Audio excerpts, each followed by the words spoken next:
Bonjour à toutes, ici c'est Christelle Elka, designer tricot. Donc je crée des patrons de tricot, donc nous allons parler tricot ici essentiellement. Alors je fais des vidéos YouTube tutoriels, je fais des patrons et vous retrouverez toutes les informations ici en dessous dans la barre d'infos pour trouver mes adresses Ravelry, Instagram, YouTube vous êtes dessus et Facebook. Alors aujourd'hui je vais vous parler couleurs. Donc, la semaine dernière, j'ai abordé la façon de voir comment pouvoir choisir une laine en fonction de ce qu'on voulait faire. Cette fois-ci, je vais vous parler couleurs, accords de couleurs. Alors le but, ça ne va pas être de faire de la mode et d'assurer, de vous dire vous avez tel ton de peau, il faut tel ton de couleur, vous êtes telle saison et ce genre de choses. Le but ici, c'est de vous faire accorder des couleurs ensemble pour un projet donné, qui soit un projet que vous faites pour vous ou pour un projet que vous faites pour vos enfants ou que vous faites pour n'importe qui. Alors, je vais voir plusieurs choses. Je vais voir d'abord la colorimétrie parce que c'est vraiment important de voir succinctement la colorimétrie et ensuite, je vais voir avec vous ce qui détermine, comment déterminer les couleurs que l'on peut donner à un patron, à un projet en fonction de ce que vous voulez faire et en fonction de ce que comporte le projet en question. Donc d'abord, on va parler colorimétrie. Alors c'est quoi la colorimétrie? C'est la mesure des couleurs. Alors on utilise la colorimétrie essentiellement on part avec une roue chromatographique qui est ceci. Donc cette roue chromatographique, elle est subdivisée en différentes couleurs, mais je vous expliquerai après ce qu'il en est. On part d'abord, et on parle d'abord de couleurs primaires. Vous avez tous fait probablement du dessin en école secondaire, comme on dit en Belgique, en école primaire, comme on dit en Belgique, donc dans les petites sections, vous avez fait du dessin, et on a appris à utiliser les couleurs primaires. Les couleurs primaires, c'est le jaune, le rouge et le bleu. Donc on a 3 couleurs primaires, à partir desquelles sont déclinées toutes les couleurs.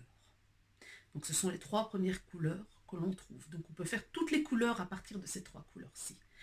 Ensuite, on va voir les couleurs secondaires. Les couleurs secondaires, ce sont des couleurs que l'on obtient en mélangeant 2 couleurs primaires.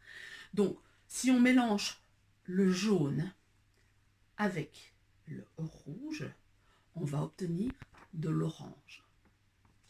Si on mélange le bleu avec le jaune, on va obtenir du vert. Si on mélange le rouge avec le bleu, on va obtenir du violet.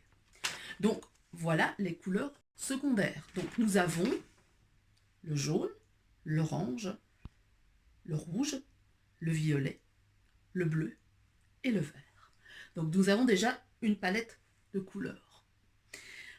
Si nous mélangeons les 3 couleurs primaires ensemble, vous en avez certainement fait l'expérience, elles se neutralisent et cela devient du brun. Donc on obtient un marron quand on mélange les 3 couleurs primaires ensemble. Donc, nous avons nos couleurs secondaires et puis nous avons les couleurs tertiaires. Les couleurs tertiaires, c'est lorsqu'on mélange une couleur primaire avec une couleur secondaire.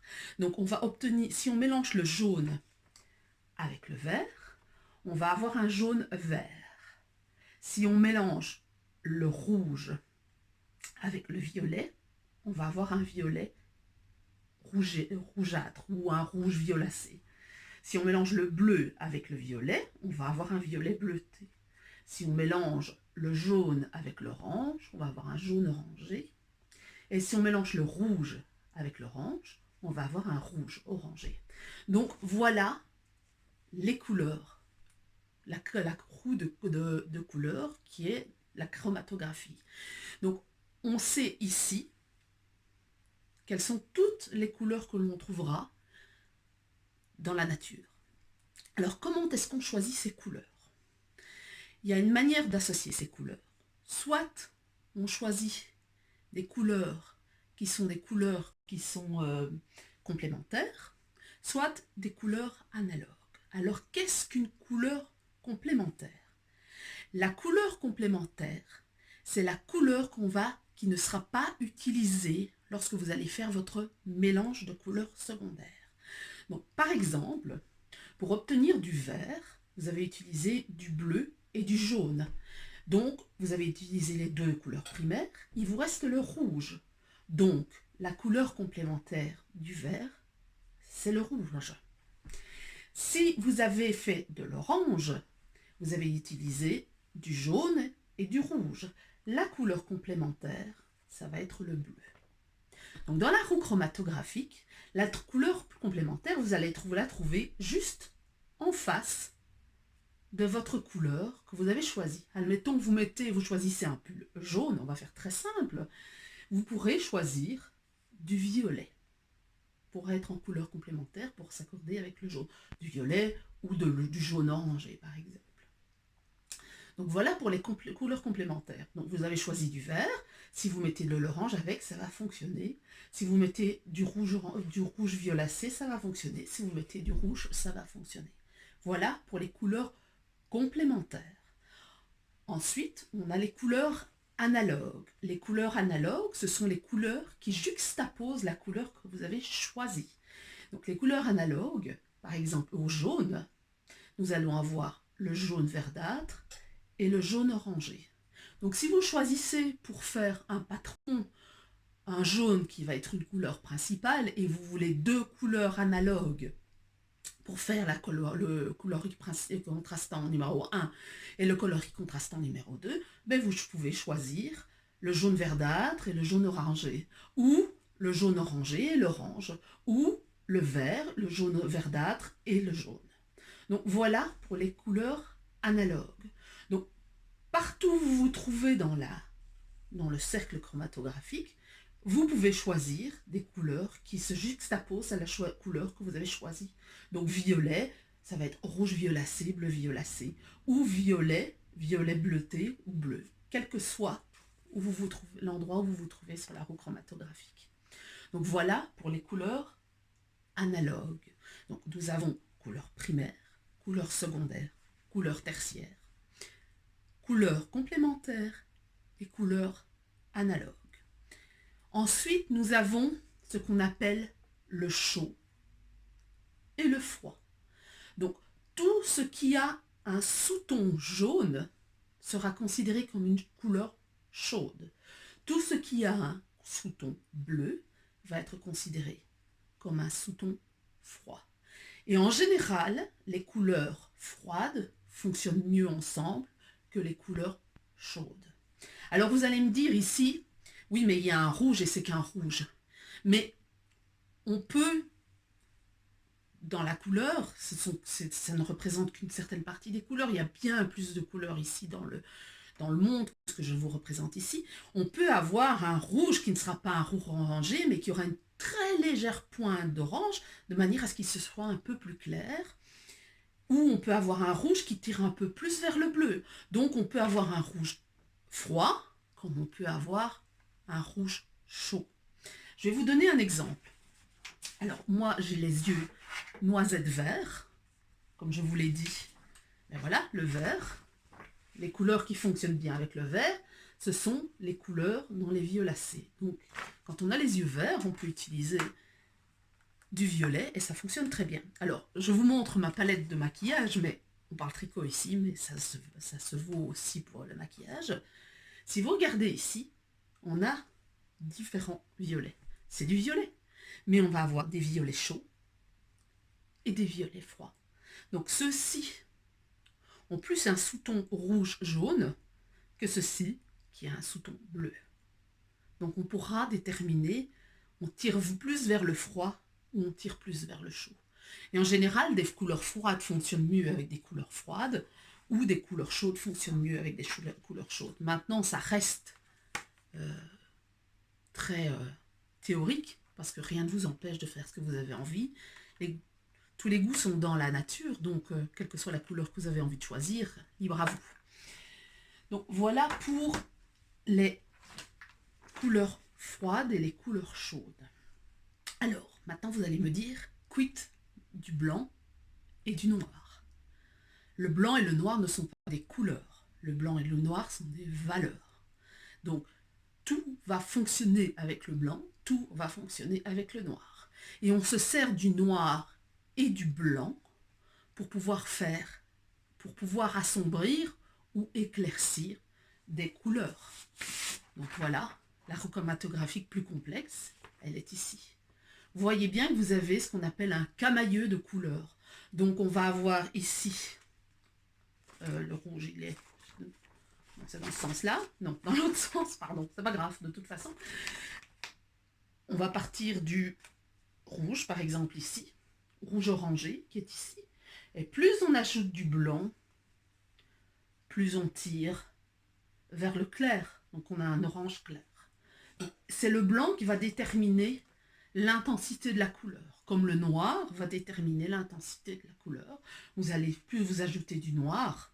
Donc ici, je ne l'ai pas représenté sur la roue chromatographique, mais plus vous allez ajouter du noir, plus vous allez avoir un noir orangé, un noir profond. À partir d'un certain moment, ce sera noir, ce ne sera même plus, il y aura même plus de sous-ton orange, tellement la quantité d'orange sera tellement importante qu'on aura un noir noir. Pas noir pur, mais on aura à notre œil, ça paraîtra noir. Donc voilà, ça s'appelle un camailleux de couleurs. Donc, comme je vous l'ai dit, on peut fonctionner en choisissant des couleurs complémentaires, des couleurs analogues, et quand on choisit, on peut choisir aussi dans un camailleux de couleurs.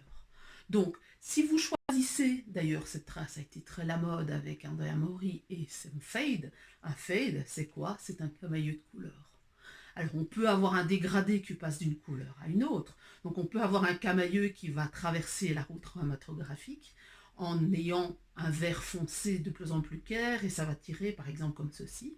Mais on peut avoir un camailleux de couleurs qui part comme ceci. Donc voilà pour les couleurs. Donc, si vous avez compris ceci, vous avez compris les bases de la colorimétrie. Donc vous saurez que certaines couleurs fonctionnent ensemble et certaines couleurs ne vont pas fonctionner ensemble. Maintenant, rien ne vous empêche de faire les essais que vous avez envie de faire.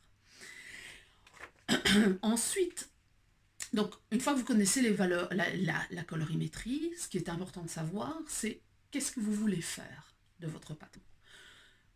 Est-ce que vous voulez faire comme patron plutôt? Est-ce que vous voulez faire quelque chose qui a énormément de torsade? Est-ce que vous voulez faire quelque chose qui a de la dentelle? Est-ce que vous voulez faire quelque chose d'uni? Est-ce que vous voulez faire quelque chose avec du jacquard? Alors, comment est-ce qu'on choisit? D'abord, il faut savoir que plus la couleur sera sombre, moins la texture sera visible. Donc, si vous voulez faire des torsades, rien ne vous empêche, mais sachez qu'elles seront beaucoup plus visibles sur un bleu clair que sur un bleu marine très foncé. Si vous voulez faire de la dentelle, elle sera plus visible sur une couleur claire que sur une couleur foncée. Mais rien ne vous empêche de le faire parce que ici, dans le cadre de la dentelle, il y aura aussi un jeu de lumière qui fait que si vous portez par exemple un châle très noir sur une pièce claire, on va revoir le détail de la dentelle sur la pièce claire qui va faire ressortir la dentelle. Qu'en est-il du jacquard? Alors le jacquard, c'est un cas particulier. Le jacquard, il faut savoir que tout ne fonctionne pas avec le jacquard. Si vous choisissez des couleurs analogues, donc des couleurs très proches, votre jacquard aura beaucoup plus de mal à ressortir. On verra moins le motif que si vous utilisez des couleurs complémentaires. Mais pas que ça. Il y a une manière de pouvoir choisir ces couleurs quand on fait du jacquard. C'est, par exemple, alors ici, c'est grossier comme choix, mais j'ai du blanc et j'ai du noir. Eh bien, on mélange les deux fils ensemble. Vous êtes dans un magasin de LED, admettons. Vous torsadez vos couleurs ensemble et vous voyez si le contraste est suffisant. Donc, on pourra partir sur deux violets, un violet très très très très clair et un violet très foncé. Si le contraste est suffisant, on verra votre motif. Par contre, vous serez surpris de voir que, par exemple, si vous choisissez un rouge intense et peut-être une couleur analogue aussi intense, le motif ne sera pas aussi ne se montrera pas aussi, ne sera pas aussi clair. Donc voilà pour le choix des couleurs. Ensuite, il faut savoir que quand on fait un accessoire, et ça j'avais dit que je n'en parlerais pas vraiment, mais c'est important de le savoir, pour accorder une couleur, c'est peut-être aussi intéressant de l'accorder à votre teint. Les personnes blanches, elles ont un teint qui est soit rosé, soit jaune. Alors comme je vous l'ai dit, quand on tire vers le rose, on tire plus vers la couleur froide. Quand on tire vers le jaune, on tire plus vers la couleur chaude. Donc ça ira peut-être mieux à quelqu'un de porter un ocre alors qu'il a un sous-ton jaune que à une personne qui a un sous-ton rose. Pour les personnes asiatiques, elles ont un sous-ton majoritairement jaune. Pour les personnes d'origine méditerranéenne, elles ont en général un sous-ton jaune. Pour les personnes noires, de peau noire, là, on n'a pas vraiment un sous-ton jaune ou un sous-ton rose, on se base sur les trois couleurs, le bleu, le jaune et le rouge, on part sur les couleurs primaires. Et donc on a plus un sous-ton bleu, où là c'est plus des couleurs froides, et on va plus avoir un sous-ton jaune plus les couleurs chaudes, et un sous-ton rouge, ça va être plus une couleur neutre. Alors là on peut choisir froid, soit chaud.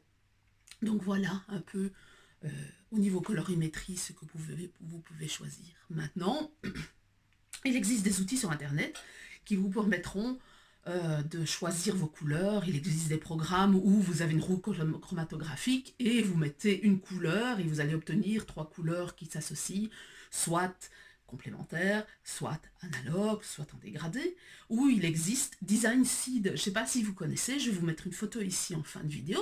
Design Seed, ce sont des images avec une palette de couleurs, souvent, et vous choisissez votre couleur dans le Design Seed. Par exemple, vous voulez faire quelque chose en vert, eh bien vous allez avoir une palette de couleurs. Alors ça va être plus printemps, ça va être plus automne, ça va être un peu plus sombre, un peu plus clair, et vous pouvez choisir ainsi, vous êtes certain de ne pas tomber à côté de la plaque et de ne pas avoir quelque chose qui ne fonctionne pas. Voilà, j'espère que ça vous aura été utile, que cette vidéo est relativement courte, elle est relativement généraliste, parce que la colorimétrie est bien plus complexe que les quelques mots dont je vous ai parlé. Bêtement parler de couleurs primaires, secondaires et tertiaires, c'est pas suffisant et c'est bien plus complexe que ça, les teinturières vous le diraient, mais j'espère que ça vous aidera quand même à choisir un peu vos couleurs.